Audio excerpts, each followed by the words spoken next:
Public exam എഴുതാൻ പോകുന്ന എൻ്റെ എല്ലാ നല്ല മക്കൾക്കും നമസ്കാരം. ഈ വീഡിയോയിൽ ഞാൻ പറയാൻ ഉദ്ദേശിക്കുന്നത് വർക്ക് എനർജി ആൻഡ് പവർ എന്ന ചാപ്റ്ററാണ്. Work energy and power. Okay, ഈ ചാപ്റ്ററിനെ നമുക്ക് കുറച്ച് ഭാഗങ്ങളാക്കി മാറ്റാം. ഒന്ന് വർക്ക്, രണ്ടാമത്തെ എനർജി ആൻഡ് പവർ, മൂന്നാമത്തെ കൊളീഷൻ. സോ 3 പാർട്ട് മാത്രമുള്ള ഒരു സിമ്പിൾ ചാപ്റ്റർ, അതാണ് work energy and power.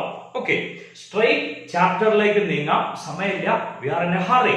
Exam face ചെയ്യാൻ റെഡി ആയിട്ട് നമ്മൾ നിൽക്കുകയാണ്. അതിനുവേണ്ടി നമ്മൾ ഓടിക്കൊണ്ടേയിരിക്കുകയാണ്. ഓക്കെ, സോ വർക്ക് എന്നുള്ളതിന്റെ equation W equal to F dot S. Force ഡിസ്പ്ലേസ്മെന്റിന്റെ ഡോട്ട് പ്രൊഡക്റ്റിനെ വിളിക്കുന്ന പേരാണ് work done. So definition free. Work done is the dot product of force and displacement. Idea clear അല്ലേ? ഫോഴ്സ് ഡിസ്പ്ലേസ്മെന്റിന്റെ ഡോട്ട് പ്രൊഡക്റ്റ് ആണ് work done. എന്താ വർക്കിന്റെ unit വരിക? ഫോഴ്സിന്റെ unit newton, displacement unit metre. ഇതിനെ വിളിക്കണ ഒറ്റ വാക്കാണ് ജൂൾ. സോ വർക്ക് ഡണ്ണിന്റെ യൂണിറ്റ് വരിക ജൂൾ ആണ്. എന്താ അതിന്റെ ഡയമെൻഷൻ വരിക? ഫോഴ്സിന്റെ dimension mL(T⁻²), displacement dimension L. So mL²T⁻². Okay, mL²T⁻². Work done scalar ആണോ വെക്ടർ ആണോ? No doubt at all, work done is a scalar. കാരണം ഡോട്ട് പ്രൊഡക്റ്റിനെ നമ്മൾ വിളിക്കണ പേര് സ്കേലാർ പ്രൊഡക്റ്റ് എന്നാണ്. രണ്ട് വെക്ടറിന്റെ ഡോട്ട് പ്രൊഡക്റ്റ് എടുക്കുമ്പോൾ അതിന്റെ റിസൾട്ട് എന്തായിരിക്കും? സ്കേലാർ ആയിരിക്കും. ഐഡിയ ക്ലിയർ അല്ലേ? സംശയമില്ലല്ലോ. ഇനി നമുക്കറിയാം 3 തരം വർക്ക് ഉണ്ട് അല്ലെ? ഏതൊക്കെയാ 3 തരം വർക്ക്? ഒന്ന് പോസിറ്റീവ് വർക്ക്, രണ്ടാമത്തെ നെഗറ്റീവ് വർക്ക്, മൂന്നാമത്തെ zero work. Positive work, negative work and zero work. ഇങ്ങനെ 3 തരം വർക്കുകളാണ് ഉള്ളത്. ഓക്കെ, പോസിറ്റീവ് വർക്ക് എന്ന് പറഞ്ഞാൽ θ<90, Fs cos θ ആണ്. F dot S എന്ന് പറഞ്ഞാൽ so F dot S, Fs cos θ, അതിൽ θ 90 ഡിഗ്രി ആവുമ്പോ ആ വർക്കിനെ 90നേക്കാൾ ചെറുതാവുമ്പോ ആ വർക്കിനെ നമ്മൾ വിളിക്കുന്ന പേരാണ് പോസിറ്റീവ് വർക്ക്. എക്സാമ്പിൾ അറിയോ? വളരെ സിമ്പിൾ ആണ്. ഫോഴ്സും ഡിസ്പ്ലേസ്മെന്റും ഒരേ ഡയറക്ഷൻ. ഒരു ഫുട്ബോളിനെ കിക്ക് ചെയ്യാൻ വിചാരിച്ചാൽ മതി. ഓക്കെ, ഇനി ബോൾ ചിലപ്പോ ഡേവിഡ് ബെക്കാമിന്റെ ഒക്കെ കിക്ക് പോലെ ചെരിഞ്ഞു പോയേക്കാം. അങ്ങനെ പോകുമ്പോ ഈ ആംഗിൾ 90 ഡിഗ്രിനേക്കാൾ ചെറുത് വന്നാൽ മതി. ആ വർക്കിനെ നമ്മൾ എന്ത് പേരിട്ട് വിളിക്കുക? Positive work. Okay, negative work എന്ന് പറഞ്ഞാലോ θ > 90 വരും. ഇതിനെന്തോ പേരൊക്കെ നമ്മൾ പണ്ട് പഠിച്ചിട്ടുണ്ടായിരുന്നു. Acute angle. ഇതിനെ വിളിക്കാം ഒബ്റ്റ്യൂസ് ആംഗിൾ എന്ന് പറഞ്ഞാൽ ഫോഴ്സ് ഒരു ഡയറക്ഷനിലും ഡിസ്പ്ലേസ്മെന്റ് നേരെ ഓപ്പോസിറ്റ് ഡയറക്ഷനിലും. ഇപ്പൊ ഫോഴ്സ് ഇങ്ങനെയാണ്, ഡിസ്പ്ലേസ്മെന്റ് ഇങ്ങനെയാണ്. ഇതിന്റെ രണ്ടിന്റെ ഇടയിൽ വരുന്ന ആംഗിൾ > 90. അങ്ങനെ വരുമ്പോ ആ വർക്കിനെ നമുക്ക് നെഗറ്റീവ് വർക്ക് വിളിക്കാം. അത്ര കഷ്ടപ്പെടുന്നു വേണ്ട. പകരം എന്ത് ചെയ്താൽ മതി? നമ്മൾ സാധാരണ ബക്കറ്റിൽ വെള്ളം കോരില്ലേ, mg താഴേക്ക്, ഡിസ്പ്ലേസ്മെന്റ് മുകളിലേക്ക്, അപ്പൊ വരുന്ന വർക്ക് നെഗറ്റീവ് ആണ്. ഇനി ഒരു വീൽ ചെയറിൽ ചുമരിന്റെ അടുത്ത് ഇരുന്നിട്ട് ചുമരിലേക്ക് തള്ളിയാൽ നമ്മൾ ബാക്കിലേക്കാണ് പോവാം. വർക്ക് ഡൺ അഗൈൻ നെഗറ്റീവ് ആണ്. ഇനി തോണി തൊഴണ എക്സാമ്പിൾ എടുത്തോളൂ. നമ്മൾ ഫോഴ്സ് കൊടുക്കുന്നത് പിന്നിലേക്കാണ്, തോണി പോണത് മുന്നിലേക്കാണ്. ഓക്കെ, സോ നെഗറ്റീവിൽ നമുക്ക് ഒരുപാട് എക്സാമ്പിൾ അറിയാം. ഇനി സീറോ വർക്കിന്റെ എക്സാമ്പിൾ അല്ലെങ്കിൽ സീറോ വർക്ക് എന്ന് പറഞ്ഞ കേസ്, ഒന്നുകിൽ S = 0 വരണം, അല്ലെങ്കിൽ θ = 90 ഡിഗ്രി വരണം. ഇങ്ങനെ വരികയാണെങ്കിൽ ആ കേസിനെയാണ് നമ്മൾ സീറോ വർക്ക് എന്ന് വിളിക്കുക. Fs cos θ ആണ് വർക്ക് ഡൺ. സ്വാഭാവികമായിട്ടും S0 വന്നാൽ എന്താ സംഭവിക്കുക? Work done 0. θ 90 വന്നാലോ വർക്ക് ഡൺ 0 വരും. ടിപ്പിക്കൽ എക്സാമ്പിൾ ആണ്. ഇങ്ങനെയുള്ള ഒരു സർക്കുലർ മോഷനിൽ എപ്പോഴും സെൻട്രിപിറ്റൽ ഫോഴ്സ് ആക്ട് ചെയ്യും സെന്ററിലേക്ക്. ഡിസ്പ്ലേസ്മെന്റ് ഇങ്ങനെ. സ്വാഭാവികമായിട്ടും θ 90 ഡിഗ്രി വരും. അപ്പോ വർക്ക് ഡൺ 0 ആയിട്ട് മാറും. ക്ലിയർ അല്ലേ? പ്രശ്നമൊന്നുമില്ലല്ലോ. അപ്പോ ഭൂമി സൂര്യന് ചുറ്റും റൊട്ടേറ്റ് ചെയ്യുമ്പോൾ ഭൂമി ചെയ്യണ വർക്ക് എത്രയായിരിക്കും? റൊട്ടേഷനിൽ വർക്ക് 0 അല്ലേ സർ? അപ്പൊ വർക്ക് 0 അല്ലേ വരിക? Well done. അതന്നെയാണ് ആൻസർ വരിക. ഓക്കെ, സോ സർക്കുലർ മോഷൻ വരുമ്പോ അവിടുത്തെ വർക്ക് ഡൺ എന്തായിരിക്കും? 0 ആയിരിക്കും. ക്ലിയർ ആയിട്ടുണ്ടാവും പ്രതീക്ഷിക്കണം. ഓക്കെ, ഇനി work done from Fs graph. Force displacement graph. ഇത് ശരിക്കും ഞാൻ പറഞ്ഞു തരേണ്ട ആവശ്യമില്ല, അല്ലാണ്ട് തന്നെ നിങ്ങൾക്ക് അറിയാം. അപ്പൊ നമ്മൾ ഇങ്ങനെ ഒരു ഫോഴ്സ് എടുത്തു, ഉപയോഗിക്കാൻ ഏറ്റവും എളുപ്പത്തിന് വേണ്ടിയിട്ടാണ് ഇങ്ങനെ ഒരു ഗ്രാഫ് വരച്ചത്. എഫ് എസ് ഗ്രാഫിന്റെ സ്ലോപ്പ് കാണുക എന്ന് പറഞ്ഞാൽ എന്തായിരിക്കും? y by X. ഏരിയ കാണുക എന്ന് പറഞ്ഞാൽ എന്തായിരിക്കും? y into X. നമുക്ക് ഏതാ വേണ്ടത്? എഫ് ഇൻറ്റു എസ് ആണ്. വളരെ സിമ്പിൾ. ഈ ഗ്രാഫിന്റെ ഏരിയ കണ്ടുപിടിച്ചാൽ നമുക്ക് എന്ത് കിട്ടും? വർക്ക് ഡൺ കിട്ടും. ഓക്കെ, ഇതിന്റെ ഏരിയ കാണാൻ സിമ്പിൾ ആണ്. ഇത് 0, ഇത് എഫ്, ഇത് S1, ഇത് S2. Very simple topic. ഞാൻ സ്പീഡിൽ അത് പറഞ്ഞു പോവാണ്. ഏരിയ കണ്ടുപിടിക്കണ സമയത്ത് നമുക്ക് കിട്ടുക, ഏരിയ മീൻസ് ഇതിന്റെ ലെങ്ത് ഇൻറ്റു ബ്രെഡ്ത്ത് ആണ്. F minus 0 into S2 minus S1. S2 minus S1. Okay, so S2 minus S1 എന്ന് പറഞ്ഞ ഡിസ്പ്ലേസ്മെന്റ്, എഫ് മൈനസ് 0 എന്ന് പറഞ്ഞ എഫ് ഇൻറ്റു എസ് എന്ന് പറഞ്ഞ work done. So area under the graph will give work done. Idea കൃത്യമായിട്ട് മനസ്സിലായിട്ടുണ്ടാവുമെന്ന് പ്രതീക്ഷിക്കണോ? First പാർട്ടായ work എന്നുള്ളതാണ് ഇപ്പോ discuss ചെയ്തത്. ഈ ചാപ്റ്ററിലെ അടുത്ത ഇമ്പോർട്ടന്റ് ടോപ്പിക് ആണ് എനർജി.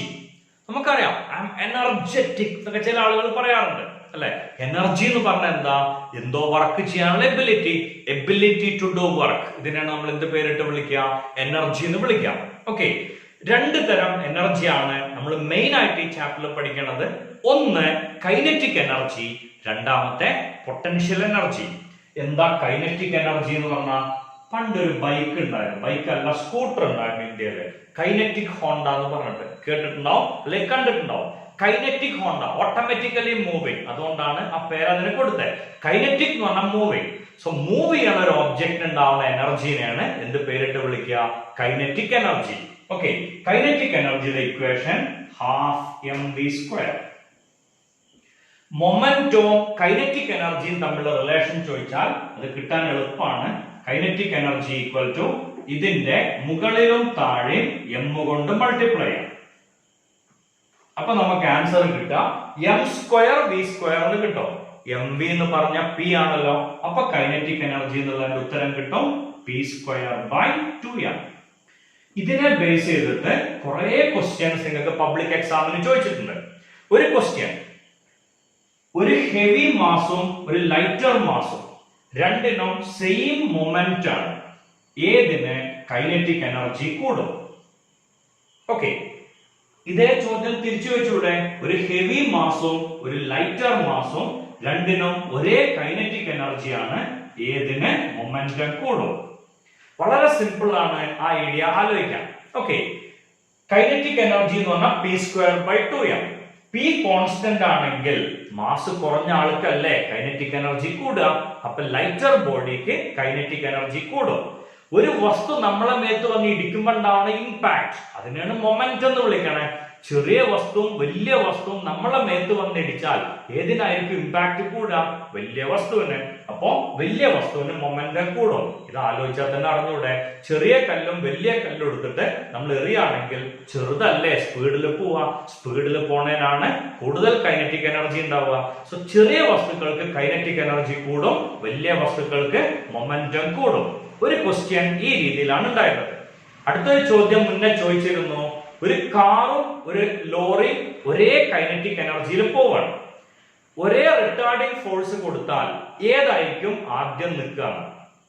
ആ ക്വസ്റ്റ്യൻ നമ്മൾ നോർമൽ നാടുമായിട്ട് കണക്ട് ചെയ്താൽ വളരെ സിമ്പിൾ ആണ്. കാറിനേക്കാൾ എത്രയോ വെയിറ്റ് കൂടിയ ഒരു ഒബ്ജക്റ്റ് ആണ് ലോറി. രണ്ടിനും ഒരേ കൈനറ്റിക് എനർജി ആണെങ്കിൽ നോർമൽ ലാംഗ്വേജിൽ പറഞ്ഞാൽ ലോറി 40 km/h പോവുകയാണെങ്കിൽ കാർ എന്ത് ചെയ്യേണ്ടി വരും? 80-90 km/h സ്പീഡിൽ പോകേണ്ടി വരും. ഓക്കെ, ഇനി രണ്ടിനും ഒരേ റിട്ടാർഡേഷൻ ആണെങ്കിൽ ഏതായിരിക്കും ആദ്യം നിൽക്കുക? ഈ ചോദ്യത്തിൽ തുടങ്ങാം. രണ്ടിനും ഒരേ റിട്ടാർഡേഷൻ ആണെങ്കിൽ ഒരേ രീതിയിൽ സ്പീഡ് കുറഞ്ഞു വരികയാണ്. ലോറിക്ക് 40 0 ആയാൽ മതി, കാറിനോ 90 0 ആവണം. അപ്പൊ ആരാ ആദ്യം നിൽക്കുക? ലോറി ആദ്യം നിൽക്കും. സെയിം റിട്ടാർഡേഷൻ ആണെങ്കിൽ ലോറി ആദ്യം നിൽക്കും. സെയിം റിട്ടാർഡിംഗ് ഫോഴ്സ് ആണെങ്കിലോ ലോറിനെ നിർത്താനുള്ള ഫോഴ്സ് കാറിന് കൊടുത്താൽ കാർ അവിടെ തന്നെ നിൽക്കില്ലേ? സോ ആദ്യം നിൽക്കുക ആരായിരിക്കും? കാറായിരിക്കും. ഓക്കെ, ഐഡിയ ക്ലിയർ ആയിട്ടുണ്ടാവുമെന്ന് പ്രതീക്ഷിക്കണം. ഇതിലുള്ള അടുത്ത പ്രോബ്ലത്തിന്റെ ഒരു സ്റ്റൈലാണ് മൊമെന്റം 100% കൂടി, കൈനറ്റിക് എനർജി എത്ര ശതമാനം കൂടും?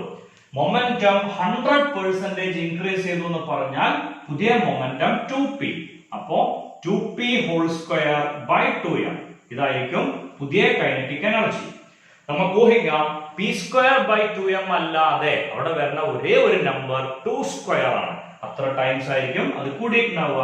So new kinetic energy will be 4k. മനസ്സിലായിട്ടുണ്ടാവും എന്ന് പ്രതീക്ഷിക്കണം.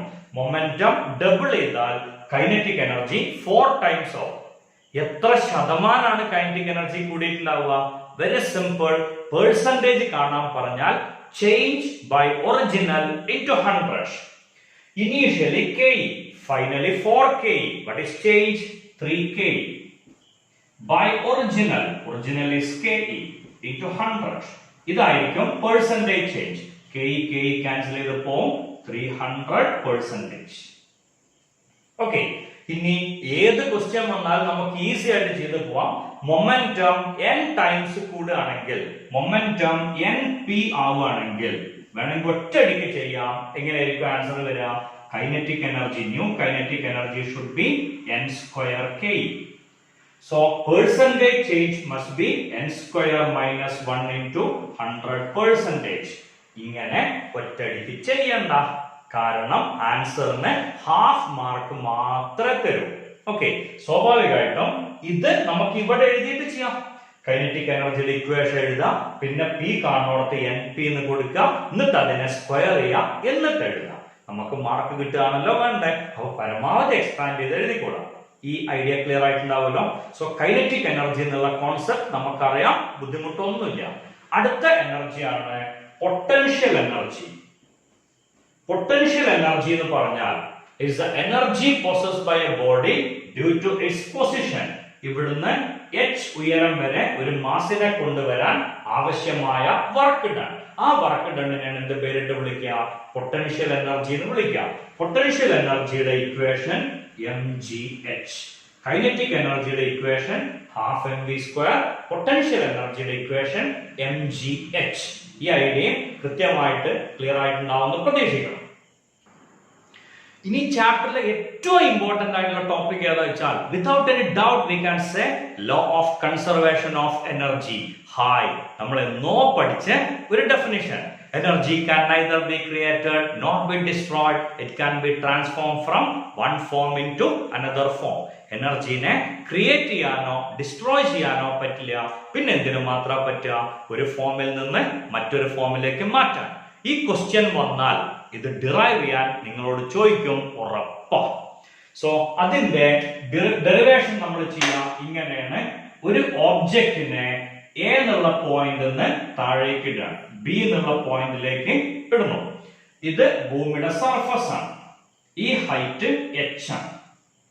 ഇതിന്റെ ഇൻ ബിറ്റ്വീൻ ആയിട്ട് ഒരു പോയിന്റ് നമ്മൾ സെലക്ട് ചെയ്യാം, സി.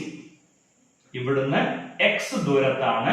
സോ ഇത് h minus x ദൂരത്താണ്.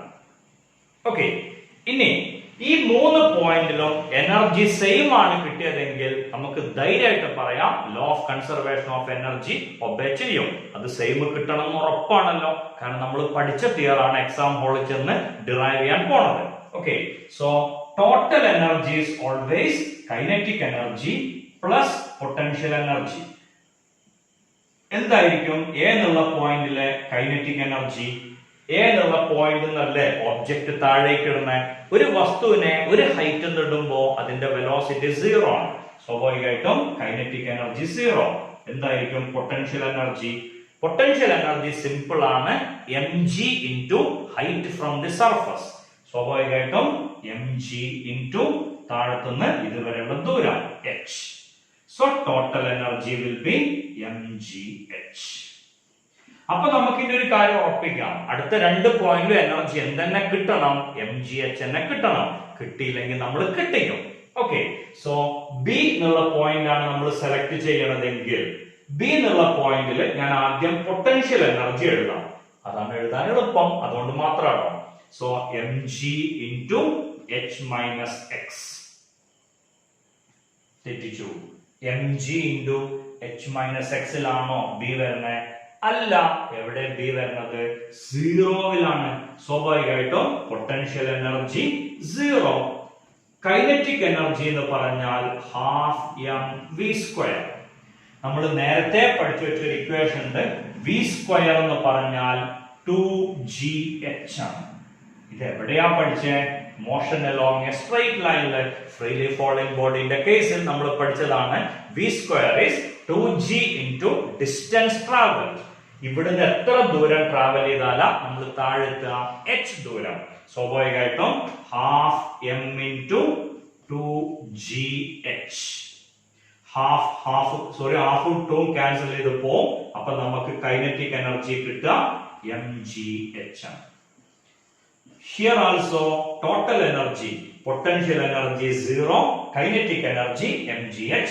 So total energy എത്രയാണെന്ന് ചോദിച്ചാൽ mgh എന്ന് കിട്ടും.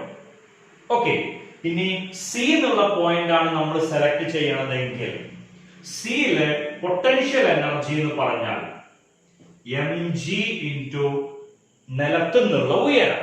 It is h minus x.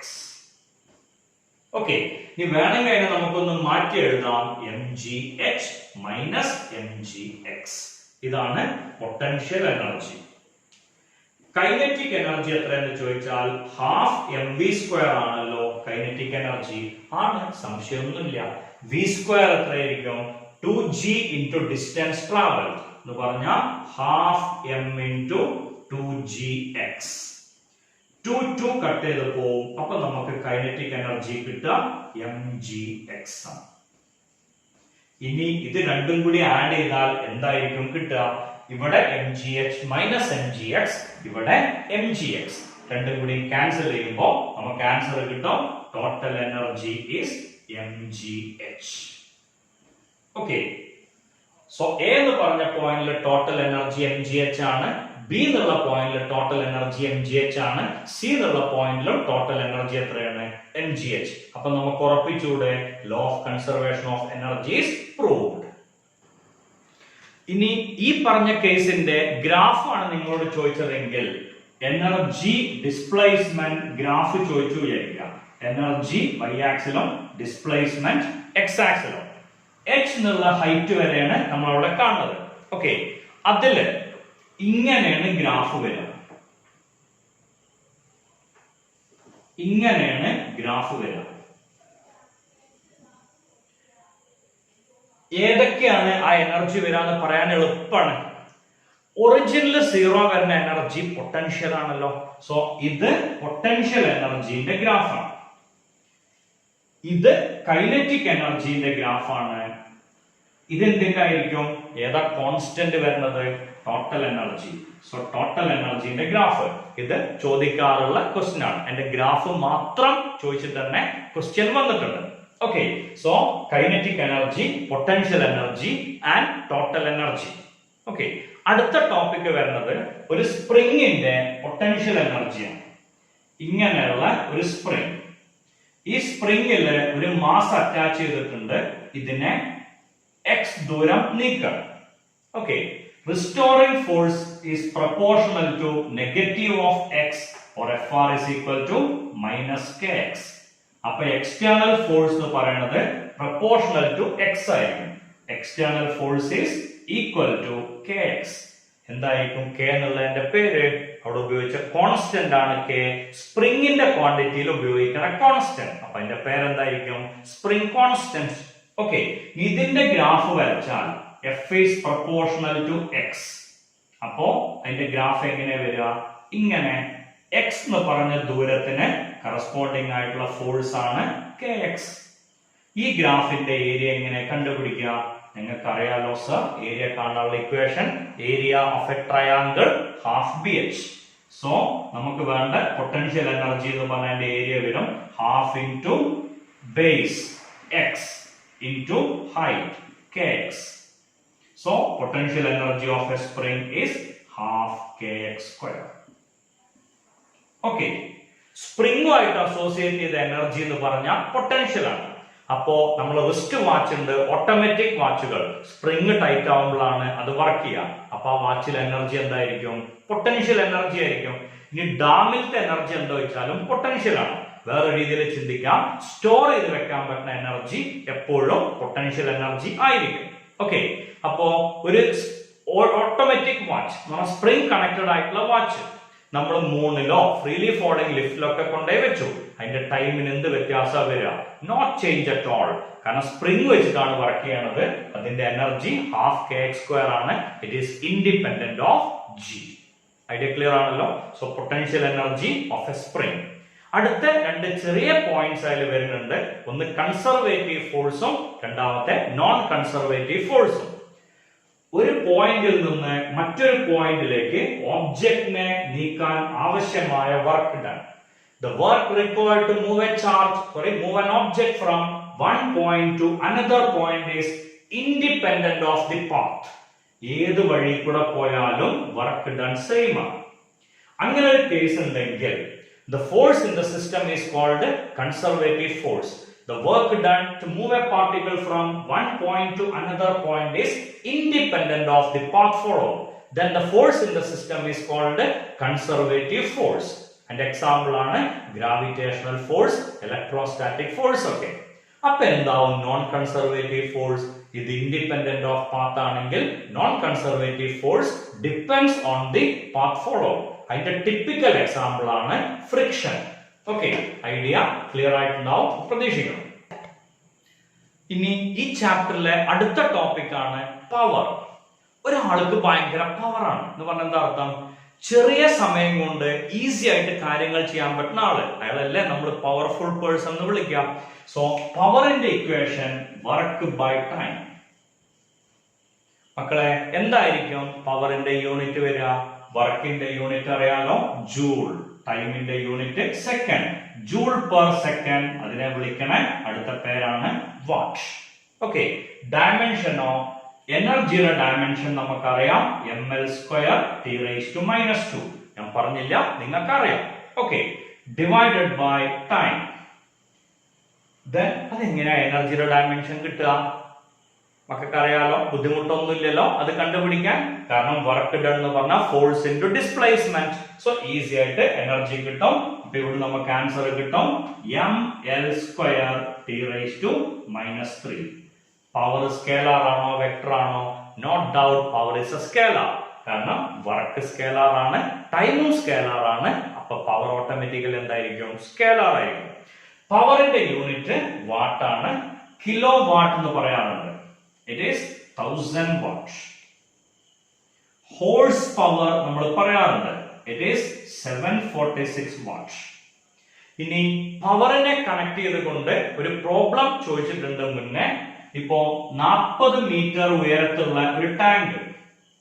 ഈ ടാങ്കിന് 30 മീറ്റർ ക്യൂബ് വോള്യം ഉണ്ട്. ഈ ടാങ്കിലേക്ക് വെള്ളം പമ്പ് ചെയ്യാൻ 15 മിനിറ്റ് സമയമെടുക്കും. മോട്ടോറിന്റെ എഫിഷ്യൻസി 30% ആണെങ്കിൽ എത്രയായിരിക്കും ഇൻപുട്ട് പവർ കൺസ്യൂംഡ് എന്നാണ് ക്വസ്റ്റ്യൻ. വളരെ സിമ്പിൾ. ഇവിടുന്ന് വെള്ളത്തിനെ മുകളിലേക്ക് എത്തിക്കണം. അപ്പൊ എനർജി എന്ന് പറഞ്ഞ പൊട്ടൻഷ്യൽ എനർജി ആയിരിക്കുമല്ലോ. ഇവിടെ വോള്യാണ് തന്നത്. വോള്യത്തിന് എങ്ങനെ നമ്മൾ മാസുമായിട്ട് കണക്ട് ചെയ്യുക?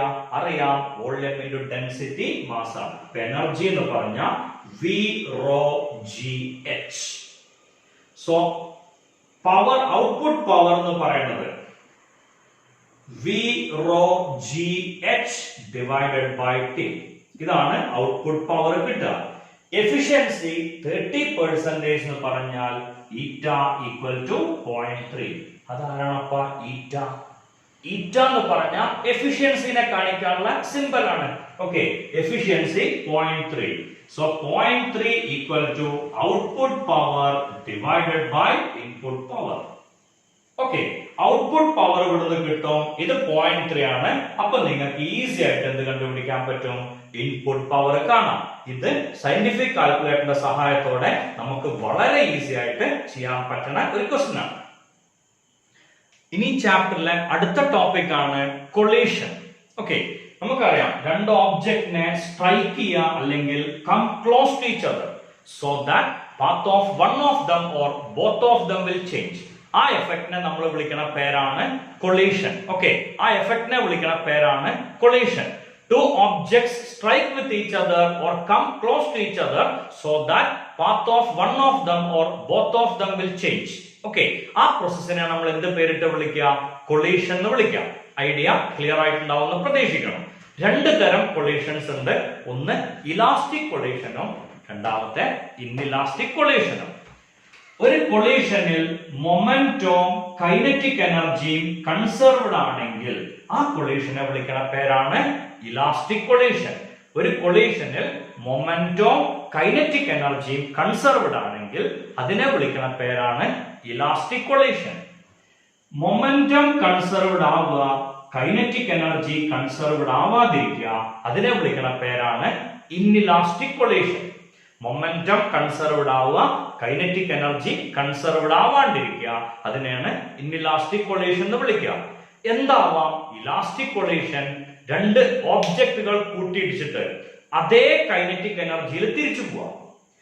ഈക്വൽ മാസുള്ള രണ്ട് ബസ്സുകൾ കൂട്ടിയിടിച്ചാൽ രണ്ടും ഓപ്പോസിറ്റ് ഡയറക്ഷനിൽ തെറിച്ചു പോയാൽ അത് ഇലാസ്റ്റിക് കൊളീഷൻ ആണ്. സ്റ്റീൽ ബോളുകളുടെ കൊളീഷൻ, ഗ്ലാസ് ബോളുകളുടെ കൊളീഷൻ ഒക്കെ ഇലാസ്റ്റിക് ആണ്. പിന്നെ ഇലക്ട്രോണിന്റെയും പ്രോട്ടോണിന്റെ ഒക്കെ കൊളീഷൻ ഇലാസ്റ്റിക് ആണ്. കാരണം അതിന് പാർട്ടിക്കിൾ ക്യാരക്ടർ പോലെ വേവ് ക്യാരക്ടർ ഉണ്ട്. അപ്പൊ ലോസ് ഇൻ എനർജി ഉണ്ടാവില്ല. ഓക്കെ, പെർഫെക്റ്റ് ഇൻഇലാസ്റ്റിക് കൊളീഷൻ എന്ന് പറഞ്ഞാൽ സിമ്പിൾ ആണ്. രണ്ടും കൂടി ഒട്ടിപ്പിടിച്ച് അവിടെ നിൽക്കണം. അങ്ങനെ വരുന്ന ഒരു കൊളീഷൻ ആണ് perfect inelastic collision. Normal collisions ഒക്കെ എന്താണ്? ഇൻഇലാസ്റ്റിക് ആണ്, പെർഫെക്റ്റ് ആവണമെന്നില്ല. ഇനി elastic collision between two objects എന്നുള്ള ഒരു കണ്ടീഷൻ, അതിന്റെ ലാസ്റ്റ് ആൻസർ മാത്രമാണ് ഇവിടെ പറയുന്നത്. രണ്ട് ഓബ്ജക്ട്സ് m1 എന്നുള്ള മാസ് u1 വെലോസിറ്റിയിൽ നീങ്ങണോ, m2 എന്നുള്ള മാസ് u2 വെലോസിറ്റിയിൽ നീങ്ങണോ. ഓക്കെ, ഇനി ഒന്നാമത്തെ മാസ് കൊളീഷൻ കഴിഞ്ഞാൽ അതിന്റെ വെലോസിറ്റി v1, രണ്ടാമത്തെ മാസ് കൊളീഷൻ കഴിയുമ്പോൾ അതിന്റെ velocity v2. Momentum conservation obey ചെയ്യും എന്ന് പറഞ്ഞാൽ momentum before collision equal to momentum after collision. m1 u1 plus m2 u2 equal to m1 v1 plus m2 v2. Kinetic energy എന്താണ്? Conserved ആണ്. So ഒന്നാമത്തെ initial kinetic energy plus രണ്ടാമത്തെ initial kinetic energy equal to ഒന്നിന്റെ final kinetic energy plus രണ്ടിന്റെ final kinetic energy. Idea clear ആയിട്ടുണ്ടാവുമല്ലോ എന്ന് പറഞ്ഞാൽ ഇതിന്റെ before collision equal to after collision. അത് റീഅറേഞ്ച് ചെയ്യുമ്പോൾ നമുക്ക് കിട്ടുക v1 equal to 2m2 u2 divided by m1 plus m2 plus m1 minus m2 into u1 divided by m1 plus m2. അതേപോലെ v2 ന്റെ ഇക്വേഷൻ അത് കിട്ടാൻ സിമ്പിൾ ആണ്. അവിടുത്തെ 2 എന്നുള്ളതൊക്കെ 1 ആക്കുക, 1 എന്നുള്ളതൊക്കെ 2 ആക്കുക. സഫിക്സ് ആയിട്ട് എഴുതുന്ന ക്വാണ്ടിറ്റിയുടെ 2m1 u1 by m1 plus m2 plus m2 minus m1 into u1 divided by m1 plus m2. ഇനി ഈ കേസിൽ നമുക്കൊരു സ്പെസിഫിക് ക്വസ്റ്റ്യൻ ചോദിക്കാറുണ്ട്.